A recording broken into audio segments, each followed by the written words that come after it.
Today on Modern Sales Wisdom Podcast, we have a special guest, Jeff Koll.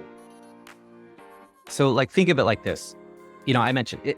If we only focus on being better than the competitor, we're still going to lose deals. There's no way for a single product, organization to do everything for everyone all the time.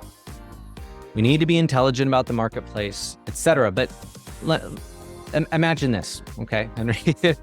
Imagine a world, if you will, where each of us functioned as a leader, regardless of the title or our professional experience. And imagine this at the individual level, the team level, even at the whole business level. We all are leading through service to others. And all of us focused on being the best version of ourselves in an environment where that's made possible, to be thought leaders in our profession, not just sales people, but to be sales professionals, to build ourselves and those around us on our team up, to be curious and grateful, everyone being driven beyond what they thought they were originally capable of, all because they're believing in this cause, a genuine cause. We're coming towards the end of the year, and I want to say thank you to you, because I know if you work in sales, this is the time of the year where you pick it up, you try to close everything you can. It's a hectic time. It's the time to smash your targets and really excel. So you taking the time to listen to this or to watch it on YouTube, thank you. Thank you. And if you haven't done so, I would love you to leave me a like or press that subscribe button. It makes a difference. Today, we're speaking to Jeff Koll. Jeff is an interesting person. Jeff has years of experience, many years of experience, which he's going to talk about in not only working in sales, and he started selling photocopy machines in the States, later moving to Europe, where he's built multiple teams, sales teams, and has hired hundreds of salespeople. And we're going to talk about how to hire, who to hire, when to hire, how sales has changed, and much more. Enjoy. Jeff, awesome to have you on the show. Thanks, Henry. Just to get this started, I'd love to know, and the audience would love to know, how did you get into sales? I think that started when I came out of the womb. It's been in my DNA forever. It was after college, I got recruited I'm going to date myself, into selling copiers for Icon Office Solutions. And that was where they built in a pretty in-depth sales training program. And all those things that in school I got in trouble for, I found that were great skills and I got paid well to do in a professional world. And that was many, many years ago. And I just knew that's what I love doing. That's awesome. And as you said, that's quite some time ago. What do you think are the fundamental, let's say, mindset shifts in sales as a whole that have changed since then? Oh my goodness. When I started, I believe, as I look back, it's been many years. I think there was less focus on the customer experience. And also, and again, this is because of the advancements of technology along the way. You were approaching a prospect and they were not as far along in the buy cycle as you and I know these days. They can be well educated and be coming to you as a sales professional when they're really well down the line. And so, back in the day, we had to do a lot of that on the front end more so. And I think that's probably a big change that we see. So the educational part of the customer, you mean? Yeah, because the ability to get information and educate yourself was done purely by word of mouth. And nowadays you can open up a browser and there's more information out there than you know what to do with. And so sales, where it was probably more linear between the sales professional and the end client, nowadays it's multifaceted, right? The end client's getting educated and having an experience with an organization from many different venues long before they ever actually speak to a salesperson. And does that mean the classical cold call, you would say, is not, I wouldn't say dead, but I can't say that. The phone will never die.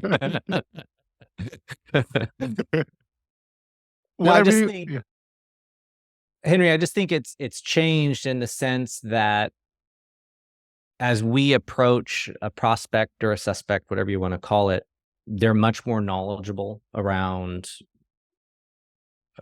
the product or service that you may be offering. They're probably bombarded with different types of reach outs from, different companies and from all over. So you need to be a lot more relevant and really always be focused on what questions they're trying to solve, not what you're trying to do, but what are they thinking about? What's keeping them up at night? What questions are they asking, or are they being asked by their boss to solve for? And the more you can be relevant to that, I think with all the noise that's out there bombarding all of us as consumers, whether it's individuals or in business, it's the only way you get through. Yeah. I want to talk today a little bit about building teams, because I know that's Okay. one of your superpowers. I've been part of your I team. hope. And when you're building teams, what do you watch out at the beginning? Like, who do you hire hmm and how do you build? Like, I know you've started some teams from scratch or from very small teams Yeah. and grown them with hiring, I don't know, hundreds of people probably through the process. Where do you start and how do you build that? Well, one, there's no right answer. I'll give you some perspectives. I think there's a couple of components that I would speak to on this. And the first one is you're not hiring a bunch of individual salespeople. From the very first hire, you have to be thinking that you are building the core foundation of your team and the culture from the very first hire. And every subsequent hire after that, we have to look beyond, say, who they are as an individual and ensure that they're also fitting in and contributing to the team and to the culture all along the way. My perspective is you have to keep the team view at all times. If you look at an individual, you may find someone that, has incredible sales training and, a good pedigree and all of that. But if you look at the team level, they may come in and destroy the culture that you're building. And every hire, it's true, they're either going to come in, they're going to uplift and build your team and culture, or they're going to detract from it. And so I think that's probably the first component that's really important to think about, is to move beyond the individual.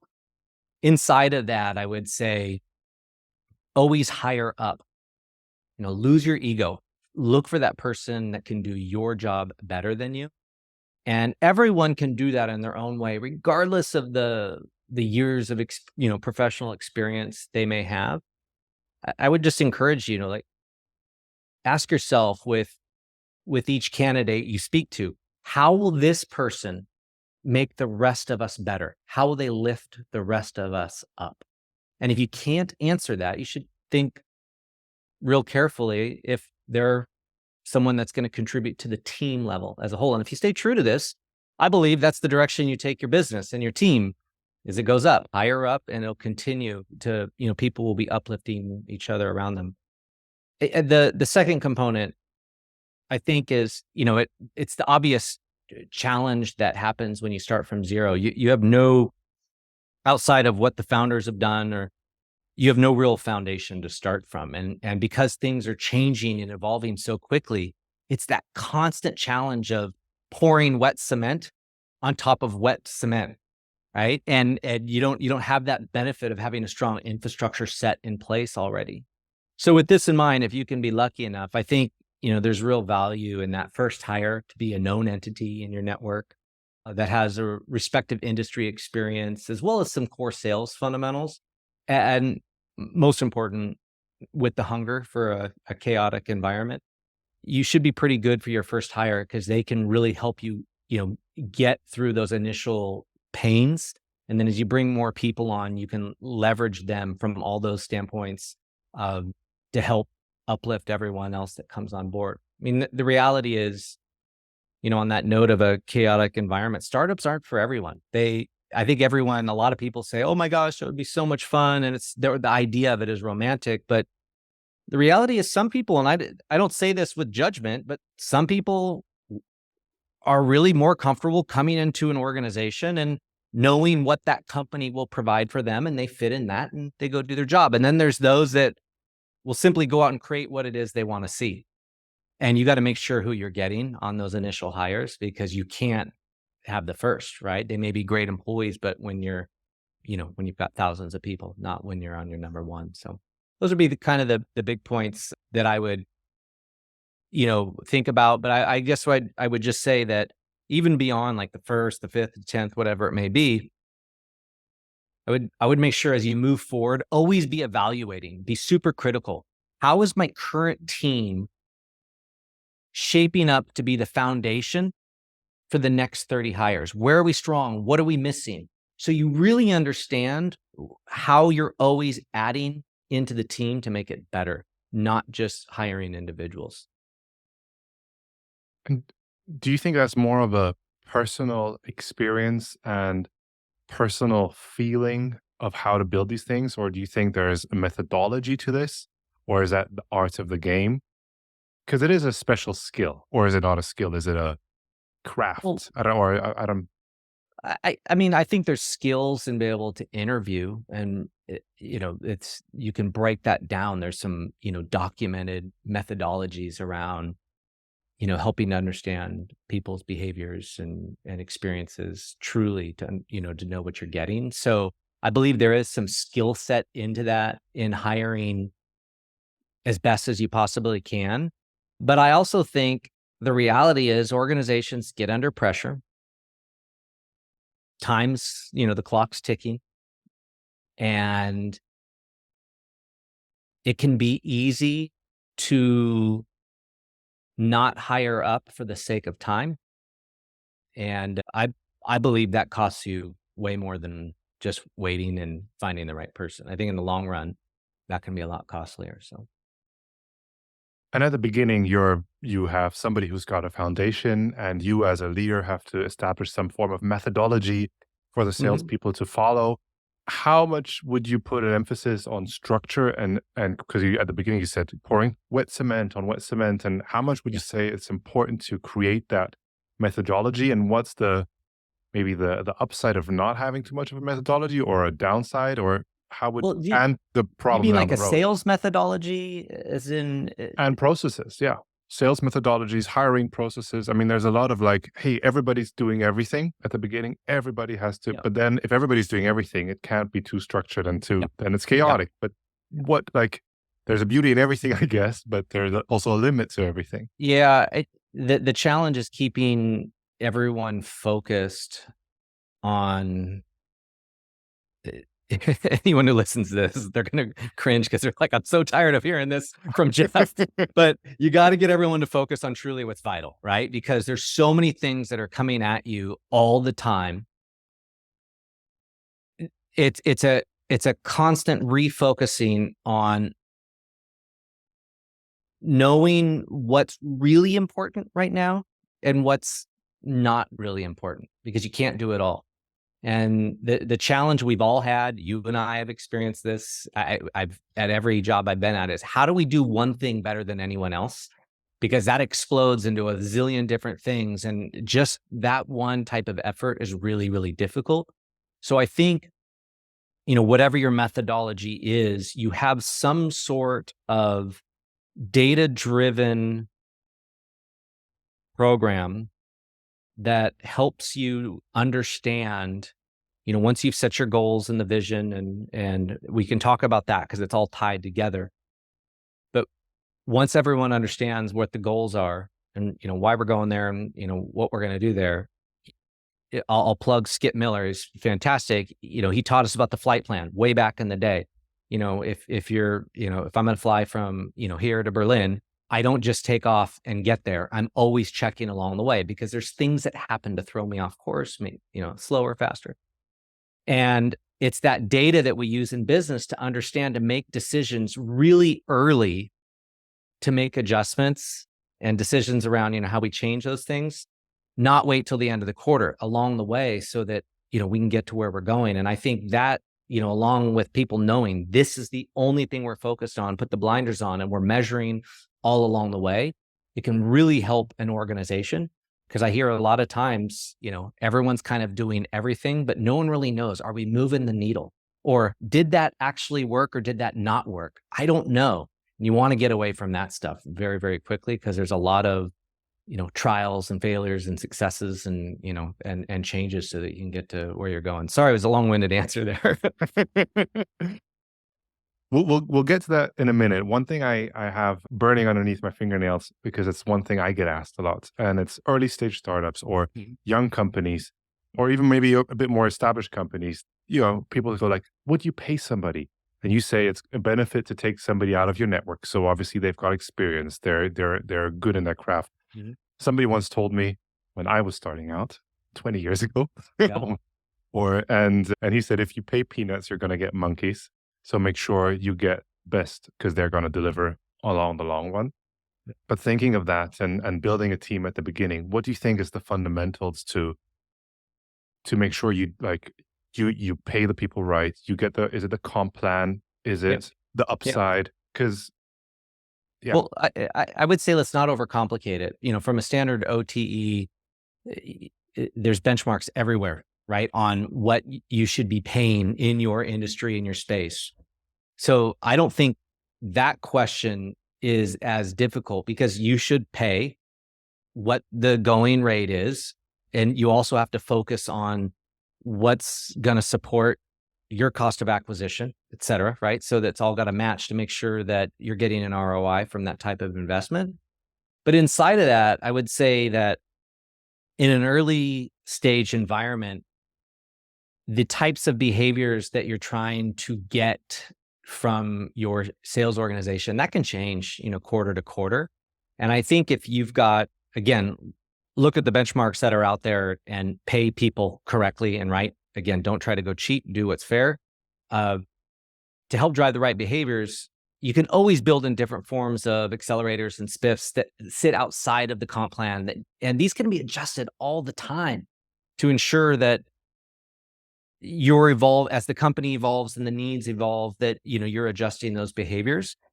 So just to sum that up, I would say, look, follow the standard comp, right? That is for your industry, but leverage some of those outliers that you can change on a quarterly basis to help adjust and drive the right behaviors that you want from your sales org. quick one. If you're enjoying this conversation, then please subscribe to the show and connect with me on LinkedIn and Instagram. I would really appreciate it. And now back to the show. That was a bit of a detour because I wanted to kind of begin with the beginning of the team and then see if you're building the team to kind of follow that chronologically afterwards. And a part of that is setting the vision. Like you said vital few. Like, what is it that how is that a top-down decision, or how do you build that strategy, that vision for the salespeople in particular to go forward? Well, let me set your, and you brought up vital few. Everyone, like that's not the only one out there, right? And that's one piece of it. It's a system of management with your team. But let me set that aside, because when it comes to building a vision, they're tied together. But let me come back to how you would leverage that. I think first and foremost, if you said, how do you build a vision that, so the team excels? I think first and most importantly is have one, right? We felt that, I'm sure, in organizations before, where the vision, there's lack of clarity. What is it that we're doing? But I think inside of this, I believe that we all inherently want to be part of something that's bigger than ourselves. In this day and age, as people look for work, I hear a lot of comments around, I want to do something that's more purpose-driven. I don't want to just go for a paycheck. And that may not be everyone. But I think as human beings, we all do want to be part of something that's bigger. And, beyond the obvious paycheck, why is it we do what we do here? What is it that we believe in? And as an organization, have we even defined the answers to those questions? And do we talk about it? And do we live it? I believe that when you start to map those things out and bring the team together to answer those questions as part of the vision, that's where the magic happens. And it's not just, the team, what they do internally that excels. It's like every single customer hears it in your voice. It becomes the meaningful and impactful voice of the company. When everyone is behind, why is it we do what we do? What do we believe in? And thank you, Simon Sinek. You've been a big part of helping us define that before as well. But it works, and it really drives people to go beyond what they thought they were even capable of, in the beginning. And then I think to bring it back, you called the vital few. I think once you have those things, the vital few is your system of management to help people understand how well we're doing or not doing towards that vision in a measurable way that is aligned to the overall goals of the organization. So we know that if we only do one or two things right and really well this quarter, we know that it's moving the right needle for the organization relative to what that vision is.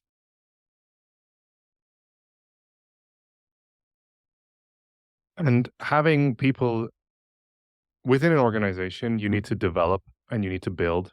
And there's a lot of people who want to excel quickly, want to move the ranks. And sales is obviously an area where we want to see competition, or we're competitive people. We want to win. It needs to be in our nature. So we want to progress. There's very few salespeople that I've met who are just like, oh, I love what I do. I want to do this forever. Everybody's in it for something. And as an organization grows, it's hard to lift everybody and take everybody. How do you deal with these kind of situations when okay, or these people have come to a place where they've outgrown, or maybe they have not grown with you in that situation? I think as leaders, it's our responsibility to provide the best possible environments for the people that we serve to grow and to develop in their career. And so I think if we look beyond this company I'm at now and what positions are available or not available, et cetera, and we just focus completely on understanding what someone wants to do, where they want to go, what their development focus is, and just help them do that. Whether that means a job change or a title change within our current organization, great or not great, it doesn't matter. But if we serve them to get them to be better than they were when they first came into our company, I don't think you can go wrong, because we can be the first referral for them at the next company, right? We can talk to their development and talk to everything that they've done and completed and achieved. So I think if we focus on that, stepping back from only within our current organization, that's the best possible way to deal with it. Because the reality is not everyone, gets a promotion. We know that, but everyone can have the opportunity to develop and grow themselves. Yeah. Talking about competition, how important do you think it is to have competition or to go against somebody in sales? Well, As in like a competitive product or a competitive company? I mean, we have to be aware of what the competition's doing, right? Like that, to say that we can completely ignore it, I think would be a little bit naive. However, I don't believe that only focusing on beating the competition is the right way to go. I think that's very limiting, because regardless of how many trainings we do, how well we build the product, all that stuff, we are still going to lose deals, right? That's just the reality. So for me, I would want to step back from that and touch on something before that we discussed a few minutes ago around having a clear vision, defining our why we're here, what we believe in, what's our cause, like what is it we're doing every day and why are we doing it? I believe that if you focus on the investment in the cause, there's something bigger that can come out of it than just focusing on the competition directly. So think of it like this. I mentioned it. If we only focus on being better than the competitor, we're still going to lose deals. There's no way for a single product, organization to do everything for everyone all the time. We need to be intelligent about the marketplace, et cetera. But imagine this, okay, Henry? Imagine a world, if you will, where each of us functioned as a leader, regardless of the title or our professional experience. And imagine this at the individual level, the team level, even at the whole business level. We all are leading through service to others.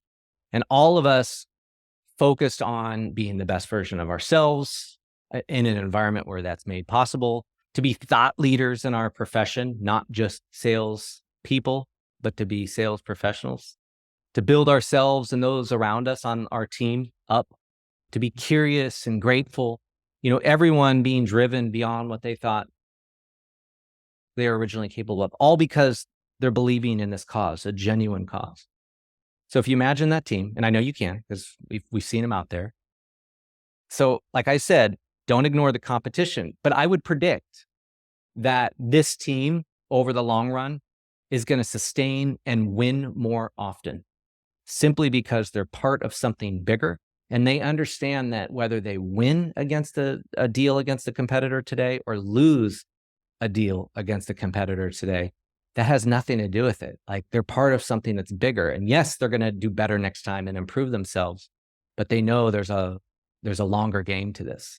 And so I think that cause and that type of culture you have is much more important than just trying to beat the competitors. I mean, we've seen this exact concept between internal sales teams at an organization. One was always looking at the other, and the other was always looking forward, right? And we know what happened there. And so I think we see that in professional sports. I think you see it all over. There's people that only look at the others, and then there's people who are thinking, wait, I'm 6 months ahead. I'm trying to improve. I'm trying to go there. And so I think that's more important in the long run.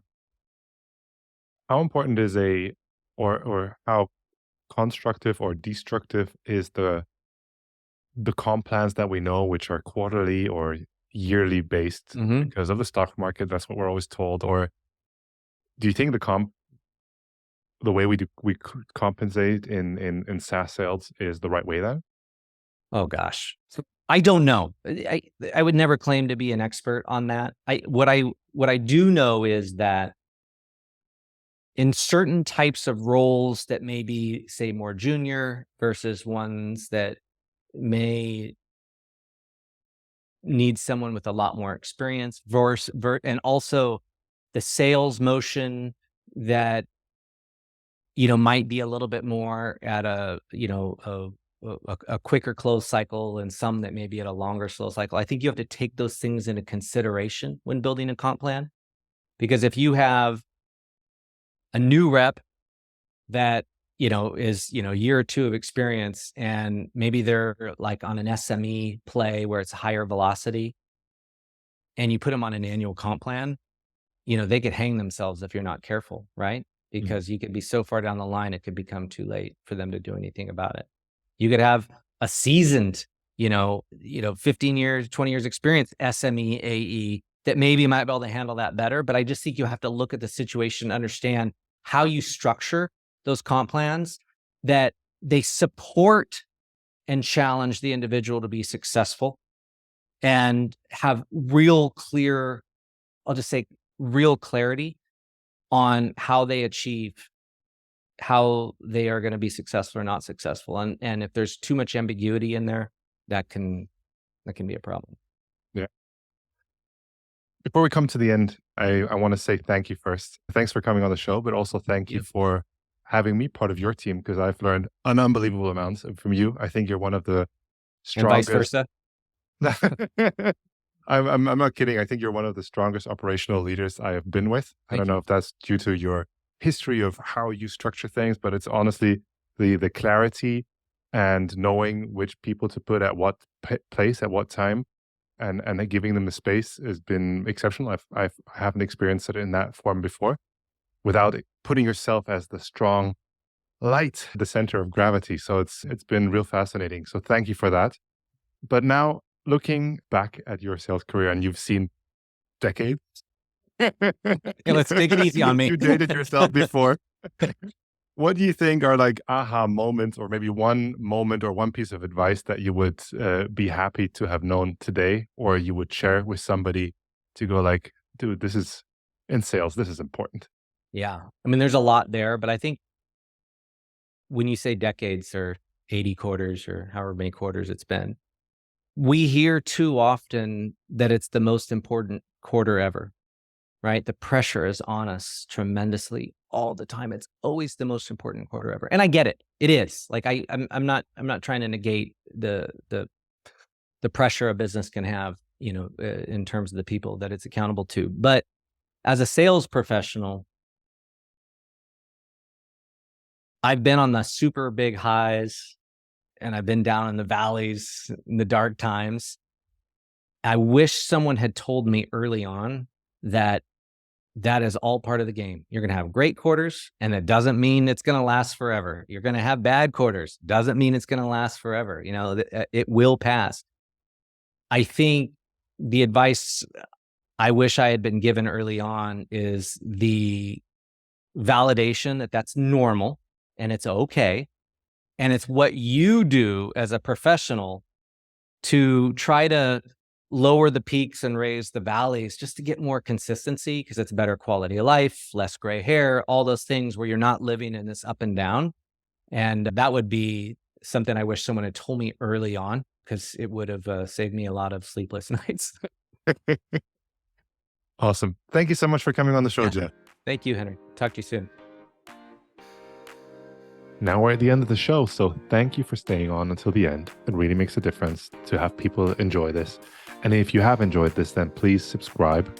And I'd love you to connect. As I said before, LinkedIn and Instagram is the place. If you want more and you want to connect with Jeff, then look down in the show notes. You'll get all the information there. Take care, and thank you, and see you in the next episode.